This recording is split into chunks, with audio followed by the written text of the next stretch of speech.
everyone. My name is Alex, and this idea, this idea was recommended me by Cool Name. Thank you, Cool Name, for this idea. And you said, what you said? You said me, bro. Sir, react to all oversimplified video, please. And I will try. Thank you for your advice. And I think it will be interesting. And this video, of course, it is for you. It will be about World War One from Oversimplified Part 1. Okay, let's go. And I hope you'll enjoy my reaction, and also I hope you support me, you leave a like and subscribe with me. I will very appreciate it. Okay, let's go.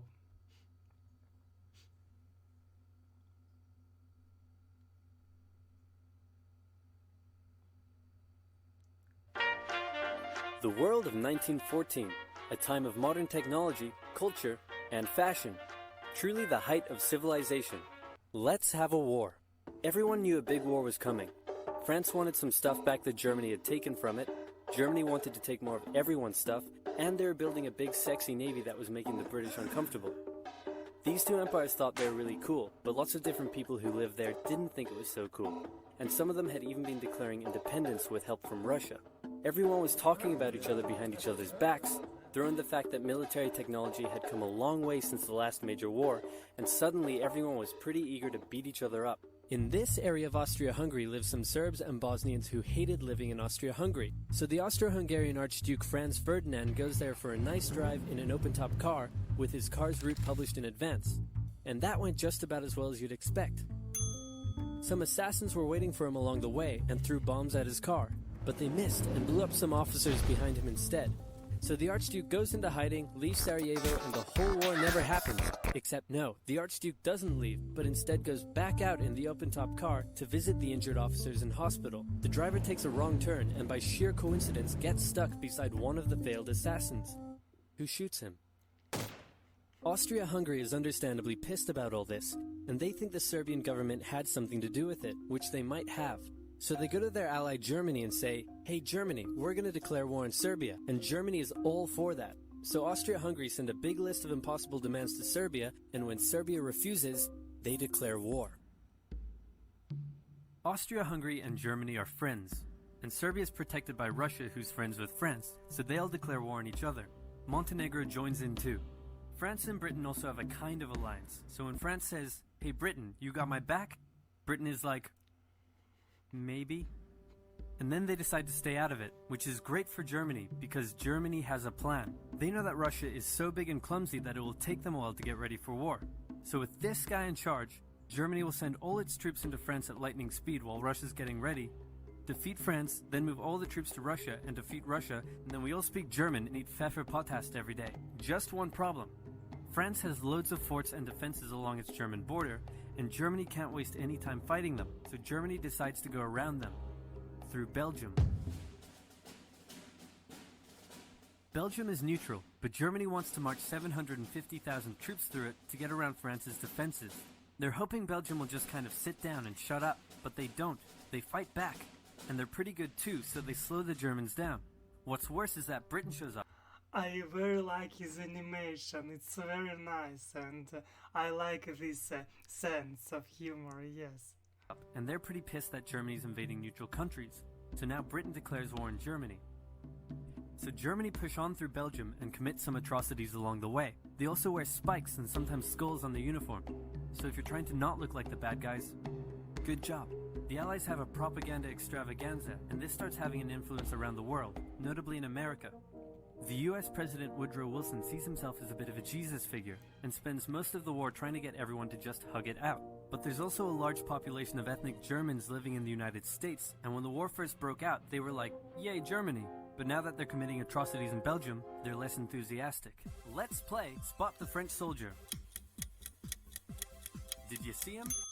Easy, right? He's wearing a bright blue uniform with red trousers. And do you know who else spotted him easily too? The Germans. So when the French were slowly marching in columns through the countryside, the Germans easily tore them to shreds with their giant guns. All the nations involved in this War is an adventure. Bayonet charge are cool. Cavalry is really effective. Dying for your country is awesome. Yes. Oh my god, it's sad. It's not true. This war went in with an old school war mentality, and all of them had to update their uniforms and tactics a lot during the Great War. Because this war was going to be like nothing anyone had ever seen before. Russia's ready for war, and way earlier than expected. Hey Austria-Hungary, can you get on top of that? Oh yeah, sure, we've got this. Nope. So Germany has to send some troops back to the east to defend against the Russians. The chief of staff of the Austro-Hungarian army is this guy, and although he is handsome, he turns out not to be the best military strategist. Austria-Hungary constantly ignores Germany's advice, and then comes running back to Germany whenever they get in trouble. Austria-Hungary even gets its ass kicked by tiny Serbia, who repels all their invasion attempts at the start of the war. It's better news for Germany in the north, though, where they almost completely wipe out the Russian Second Army. Back on the Western Front, the Germans continue advancing and are in sight of Paris. At this point, anyone would be forgiven for thinking the Germans were going to get that quick victory after all. But then things start to go wrong. The French commander-in-chief knew something had to be done, and he ordered his armies to stop retreating. In the resulting battle, a gap opened up in the German lines. If a gap opens up, the enemy can use it to flank you from the side and behind, so the German armies have to retreat.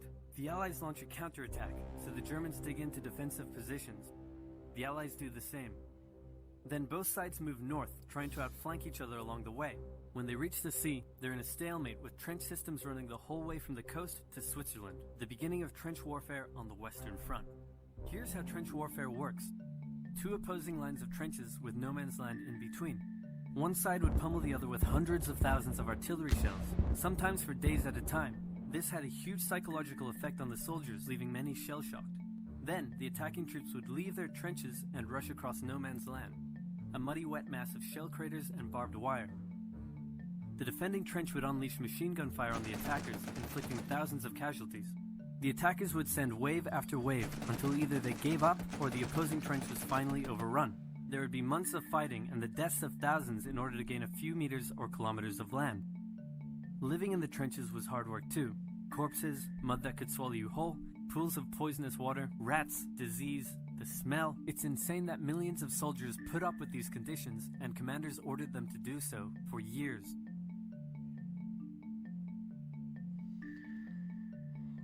Oh my god, oh my god. Thank you for recommendation. It's a very interesting video and it's funny, and of course it's in reality it's not so funny. And thank you, cool name, for this recommendation. And I think it was very interesting, and of course I get his message, and I want in reality we will not have war. In reality it's not so funny, yes. And I think we must understand that we must always remember what we have one life, we have only one life. And yes, it's important to live in peace. It's important, it's very important, yes. And thank you for watching with me.